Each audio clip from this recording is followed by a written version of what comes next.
चलिए फ्रेंड, आज बनाएंगे हम पालक पनीर रोल। बहुत ही हेल्दी और बहुत ही टेस्टी। मोमो जो मार्केट से खाते हैं ना, उनको भी फेल करने वाली रेसिपी है। तो चलिए देख लेते हैं इसको कैसे बनाते हैं।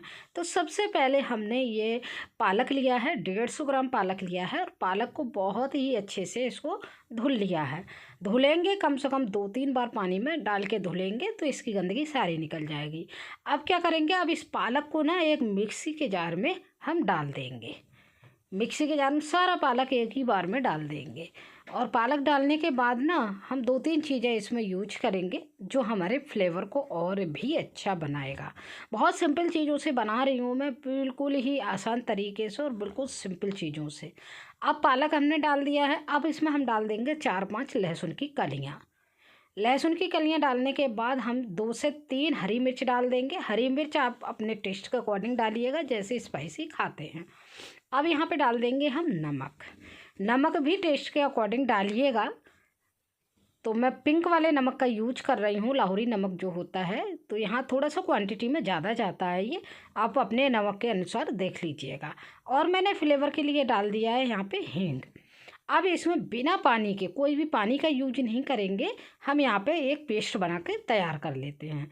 ये लीजिए, बिल्कुल बारीक पेस्ट हमने बना के यहाँ पे तैयार कर लिया है। अब इस पेस्ट को ना हम एक बर्तन में पलट लेते हैं, फटाफट से पलट लेते हैं। अब इसमें हम कुछ चीज़ें ऐड करेंगे क्योंकि रोल बना रहे हैं। तो रोल के लिए हमने गेहूं के आटे का यूज किया है। गेहूं का आटा मैंने 1 कटोरी लिया है और आधी कटोरी मैं यहाँ पे लूँगी मैदा, जिससे हमारे रोल अच्छे लगेंगे, खाने में भी बिल्कुल मार्केट जैसा टेस्ट आ जाएगा। तो आधी कटोरी मैंने मैदा लिया है, 1 कटोरी मैंने लिया है आटा, गेहूँ का आटा। गेहूं के आटे की वजह से ये हेल्दी भी हो जाते हैं। तो सारी चीज़ों को यहाँ पे मिक्स कर लेंगे, पालक और मैदा और आटे के लिए। और इसका हम ना इसका एक डो, बहुत ही जैसे पराठे जैसे होता है ना आटा, उसी के अकॉर्डिंग एक डो बना के तैयार कर लेंगे। मतलब आटा हम इसको लगा के तैयार कर लेंगे। अभी देखिए थोड़ा सा रिक्वायरमेंट और होगी, मैंने मैदा थोड़ी सी बचा दी है ना, तो उसको भी यहाँ पे हम डाल लेंगे। थोड़ा सा गीला लग रहा है तो हम इस तरह से हम डाल लेंगे और इसका एक हार्ड यानी टाइट डो बना के हम तैयार कर लेते हैं, जैसे हम पराठों का नॉर्मली बनाते हैं। ये लीजिए, हमारा आटा लगकर तैयार हो गया है। अब चलिए हम कुछ चीज़ें, इसको आटे को तो रख देंगे साइड में और हम कुछ स्टफिंग के लिए तैयार कर लेते हैं। तो सबसे पहले हमने प्याज ले लिया है और प्याज को एक चॉपर में डाल लूँगी। पहले तो मैंने रफली काट लिया है और प्याज को फिर चॉपर में डाल लिया है। यहाँ पे भी मैं 2 से 3 मिर्च हरी यूज करूँगी। यहाँ पे थोड़ा सा मैं स्पाइसी बना रही हूँ, मैंने बोला है ना स्पाइसी आप कम ज़्यादा कर सकते हैं। अब मैंने इसमें डाल दिया है। अब मैं प्याज और मिर्च को एक साथ ही यहाँ पे चॉप कर लेती हूँ। मुझे बारीक चॉप चाहिए प्याज, इसलिए। वैसे तो हाथ से भी कटिंग कर सकते थे, लेकिन सुबह का टाइम है तो टाइम ज़्यादा जाएगा, इसलिए मैंने चॉपर का यहाँ पे यूज कर लिया। अगर है तो कर लीजिए, नहीं तो हाथ से कटिंग कर सकते हैं। अब इसको भी, प्याज को भी मैंने एक बर्तन में पलट लिया है। अब पलटने के बाद हम इसमें बहुत नॉर्मल सी चीज़ें ऐड करेंगे, बिल्कुल भी मसालों का यूज नहीं करेंगे, हम नॉर्मल चीज़ों का यूज करेंगे। तो हमने देखिए इसको, प्याज को तो सारे चॉपर से निकाल लिया है और प्याज निकालने के बाद अब हम क्या करेंगे, इसमें डाल लेंगे बारीक कटा हुआ धनिया। धनिया की क्वांटिटी भी कम ज़्यादा कर सकते हैं। तो धनिया डालने के बाद अब मैं डाल लूँगी यहाँ पे पनीर। मैंने यहाँ पे ना 150 ग्राम ही पालक लिया था और यहाँ पे 150 ग्राम ही मैंने पनीर का यूज किया है। रेशो का ध्यान रखेंगे तो बहुत ही परफेक्ट बनते हैं ये। तो चलिए, हमने हाथों से ही इसको, पनीर को मैश कर लेना है बारीक बारीक करके। ध्यान रखेंगे मैश करते टाइम ना मोटा पार्ट ना रह पाए पनीर का। तो चलिए, हमने बहुत ही अच्छे से इन चीज़ों को मिक्स कर लिया है, ये देखिए। तो बस हमें यही चीज़ें डालनी है। और एक चीज़ और याद दिला दूँ, मैंने यहाँ पे नमक नहीं डालना है। नमक हम जब डालेंगे जब इसको यूज करेंगे। नमक इसलिए नहीं डालना, उसका रीज़न है क्योंकि हमने प्याज इसमें डाला है। अगर नमक अभी डाल देंगे तो जो हमारा मिक्सचर है ना, ये स्टफिंग हमने तैयार की है, इसे नमक डालने की वजह से पानी छूट जाएगा और तो ये हमारी गीली हो जाएगी। तो हम नमक यूज करेंगे तब डालेंगे। अब आ जाते हैं हम आटे की तरफ। आटे को थोड़ा सा सेट कर लेते हैं और स्वेट करने के बाद हम एक इसमें से थोड़ा सा डो लेंगे, थोड़ा सा आटा और एक लोई बना के तैयार कर लेंगे। नॉर्मल पराठे से थोड़ा सा बड़ा लोई लेंगे हम। तो देखिए इस तरह से मैंने लोई बना के तैयार कर ली है। अब इसको हम बिल्कुल बारीक करके ना एक रोटी जैसा बेल के तैयार कर लेंगे। मतलब हम कह सकते हैं रोटी से भी थोड़ा सा पतला रखेंगे और बड़ा साइज रखेंगे।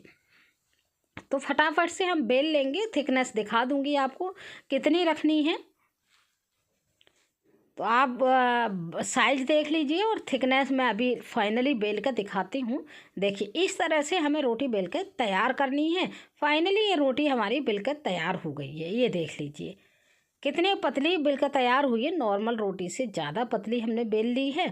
अब क्या करेंगे, अब जो हमने स्टफिंग बनाई है ना, उसके लिए हम यहाँ पे स्टफिंग करेंगे। उससे पहले हमने नमक नहीं डाला है, तो हम नमक डाल लेते हैं यहाँ पे और नमक डाल के अच्छे से मिला लेते हैं इसको। तो विशेष ध्यान यही रखना है, हम नमक को जब यूज करेंगे इस स्टफिंग को तभी हमें डालना है, नहीं तो ये गीला हो जाएगा, पानी छूट जाएगा, तो उतना अच्छी टेस्टी हमारे ये रोल बनके तैयार नहीं होंगे। अब बस हम 2-3 चम्मच हमने स्टफिंग यहाँ रख ली है और स्टफिंग को फैला देते हैं पूरी रोटी पर जो हमने बेल कर तैयार की है। अगर पनीर का कोई मोटा बाट आ जाता है ना तो उसको हाथ से तोड़ लेंगे, कोई दिक्कत नहीं है। तो देखिए मैंने फैला लिया है। अब आ जाती है हमारी रोल बनाने की बारी। तो रोल को किस तरह से बनाना है, पहले तो पूरा फैलाना है, किनारे थोड़ी सी छोड़ देनी है। अब इस तरह से एक साइड उठाएंगे और हम रोल करते जाएंगे। रोल करते टाइम ध्यान रखेंगे रोल को टाइट हाथों से करना है, कहीं भी लूज नहीं छोड़ना है। तो बिल्कुल टाइट हाथों से हमें कर देना है। और जब तक मैं रोल बना के तैयार कर रही हूँ तब तक फ्रेंड याद दिला दूँ मेरी रेसिपी, अगर पनीर रोल की या पालक पनीर रोल की रेसिपी अच्छी लग रही है तो रेसिपी को लाइक और शेयर ज़रूर कीजिएगा। और चैनल पर नए हैं तो चैनल को सब्सक्राइब भी कर लीजिएगा, साथ साथ बेल आइकन दबा देंगे तो जब भी मेरी नई वीडियो अपलोड होगी तो नोटिफिकेशन सबसे पहले आप तक पहुंचेगा। तो देखिए हमने रोल बना कर तैयार कर लिया है। अब साइडों में हम क्या करेंगे, साइडों को हम कर देते हैं थोड़ा सा हाथ से दबाते हुए बंद। तो इसी तरह से हम क्या करेंगे, सारे रोलों को यहाँ पे तैयार कर लेंगे। हाथ से थोड़ा टाइट हाथ से हम इसको दबा देंगे तो ये हमारा पूरी तरह से रोल सेट हो जाएगा। तो देखिए इसी तरह से मैंने इतने टोटल मेरे आटे में ये 4 रोल बनकर तैयार हो गए हैं। तो 4 रोल को अब क्या करेंगे, अब हम करेंगे इनको स्टीम। स्टीम के लिए मैंने एक छेददार ये थाली ले ली है, प्लेट ले ली है। आपके पास अगर स्टीमर है तो स्टीमर में कर सकते हैं। अब प्लेट पे मैंने ग्रीस कर लिया है ऑयल का। उससे फ़ायदा क्या होगा, ऑयल का ग्रीस करने से ये चिपकेंगे नहीं रोल और निकालने में बिल्कुल आसानी हो जाएगी। तो बस अब प्लेट में हम एक ही करके अरेंज कर देते हैं रोल को बहुत ही अच्छे तरीके से। तो ये देखिए मैंने चारों रोल को इस तरह से अरेंज कर दिया है। और अब चलेंगे हम गैस की तरफ, इनको लेकर चलते हैं गैस की तरफ। गैस पे मैंने कढ़ाई को ना क्या किया, पहले ही गर्म होने रख दिया है। उससे पहले हम क्या करेंगे, थोड़ा सा ऑयलिंग हम ऊपर कर लेंगे रोल के, हर रोल के। उससे क्या होगा, ये सूखे सूखे नहीं बनेंगे। जब ऑयल की ग्रीसिंग होगी अच्छे से तो सूखे सूखे नहीं बनेंगे और खाने में भी टेस्टी लगेंगे। तो इस तरह से देखिए मैंने ग्रीसिंग कर दी है सारे रोलों पे ऑयल की। और दूसरा ये चिपकेंगे भी ना एक दूसरे पे, तो बहुत ही अच्छी शेप देंगे और बहुत ही अच्छे खाने में भी लगेंगे। तो चलिए हमने ग्रीस कर दिया है, अब चलते हैं गैस की तरफ। मैंने बताया था गैस पे मैंने कढ़ाई पहले ही रख दी है और उसमें पानी लगा देती हूँ। कढ़ाई अच्छे से हीट हो गई है, पानी लगा देते हैं। पानी को थोड़ा सा गर्म होने देते हैं।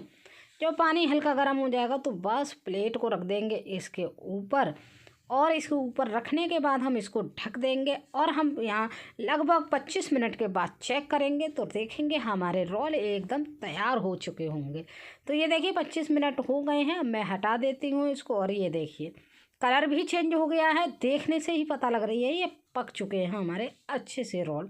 देखिए 25 मिनट में बहुत ही शानदार तरीके से ये पक जाते हैं। तो कोई चेक करने की ज़रूरत नहीं है, 25 मिनट तक छोड़ दीजिए, रोल बहुत अच्छे से पक जाएंगे। अब बस इनको ठंडा होने के लिए छोड़ देंगे और ठंडा होने के बाद थोड़े थोड़े ठंडे हो जाएंगे तो आराम से देखिए आराम से ये प्लेट से निकल जाएंगे, बिल्कुल भी नहीं चिपकेंगे एक दूसरे से, बहुत ही आसानी से ही निकल जाएंगे। अब आ जाती है इनको कटिंग करने की बारी। भाई इनको सर्व कैसे करेंगे। तो चलिए हमने सर्व करने के लिए इनकी कटिंग कर ली है रोल की। इस तरह से साइडेड निकाल देंगे, थोड़ी सी साइड में रख देंगे और बीच के पार्ट को हम प्लेटिंग करेंगे बहुत ही अच्छे से। अभी मैं पास से दिखाती हूँ कितने अच्छे से स्टफिंग हुई है और बहुत ही शानदार लगे थे ये खाने में भी। जितने ये देखने में शानदार लग रहे हैं और बनाने बिल्कुल आसान है, लेकिन खाने में बहुत ही टेस्टी लगे थे। खाने का तो कोई जवाब है ही नहीं। तो बस अब कर लेते हैं सर्व इनको प्लेट में।